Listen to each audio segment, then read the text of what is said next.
Oral contraceptives for women are commonplace in today's culture. They're promoted by doctors and drug companies. Lawmakers push for greater access to it, writing bills to require insurance policies to cover the costs. And federal agencies like the Food and Drug Administration have now approved some of these artificial hormones to be available over the counter.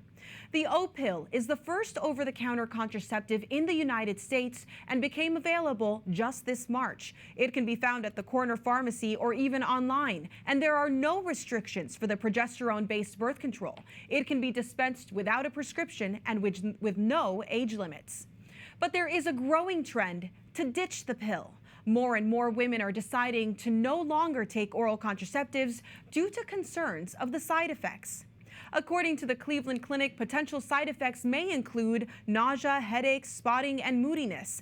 A small percentage of women taking estrogen-containing birth control pills are at an increased risk of deep vein thrombosis, pulmonary embolism, high blood pressure, heart attack, and stroke, according to the Cleveland Clinic. Some websites for these drugs include warnings about the serious side effect of blood clots, especially in women who smoke, are obese, or are older than 35.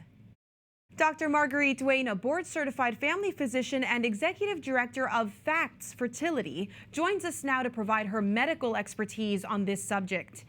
A study in Denmark of more than 1 million women found that hormonal contraception, especially among adolescents, was associated with a first diagnosis of depression and the use of antidepressants. Can you talk about the impact that these synthetic hormones are having on the brain and on emotions, especially for these young women? Absolutely. Thank you so much for having me. Yeah. I think what's important to remember is that the female hormones, estradiol and progesterone, not only affect our reproductive health, but also have profound implications for our mental health and our cognitive function.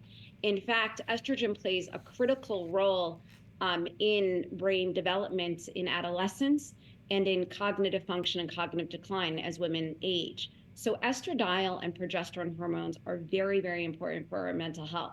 And when we use oral contraceptive pills or synthetic hormones to shut down the normal production of estradiol and progesterone, it can have profound consequences, leading to increased risk of depression. And as you noted in this study in Denmark, also a significant increased risk in suicide. And so it's important that women are fully informed, especially adolescents, because these methods, these synthetic hormones, can significantly impact their overall health, including their mental health, as well as carrying a wide range of other side effects. Well, let's talk about those side effects, especially when we're talking about the impact of birth control on women with other medical issues or conditions. Are those explained to women before they are prescribed birth control, whether it's pills or whatever other form?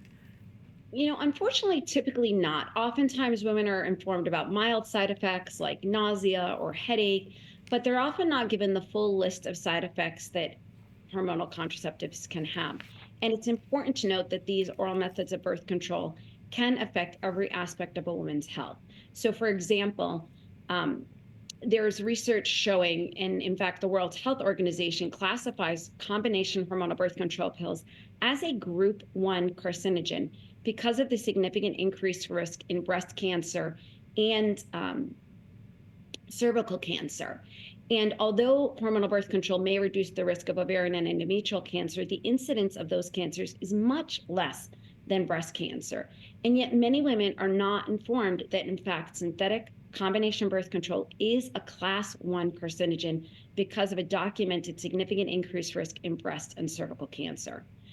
Hormonal birth control can also significantly increase a woman's risk for blood clots. This can cause blood clots that go to the brain, resulting in a stroke, can also cause blood clots that go to the lungs, resulting in what we call a pulmonary embolism, and these can be fatal.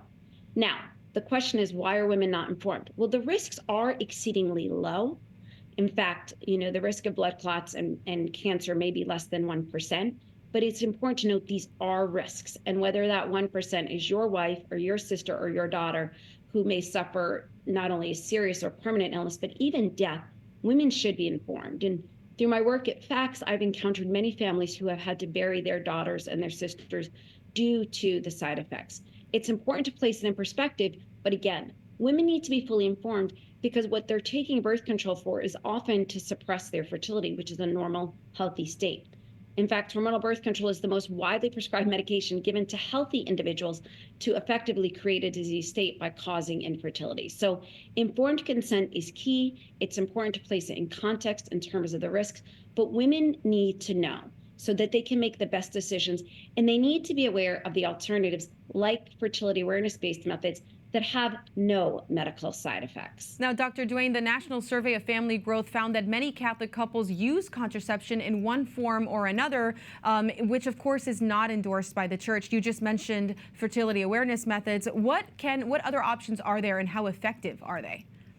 Yeah, great question and a great point. Many Catholics and many women, in fact, take birth control for a wide variety of reasons because they're often offered it in adolescence for common concerns like irregular cycles or painful periods.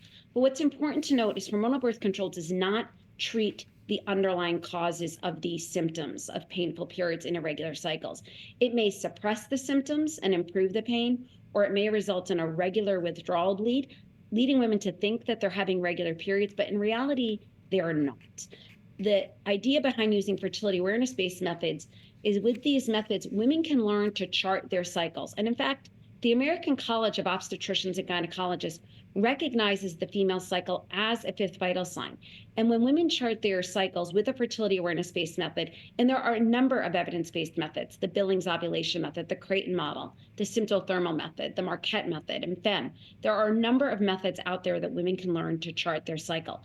And when they work with physicians like myself who are trained in restorative reproductive medicine, we can use the chart from their fertility awareness based method to help in diagnosing and treating these underlying conditions that warrant treatment and conditions that in many instances hormonal birth control does not actually treat. Thank you for joining us. You're welcome. Thank you so much for having me.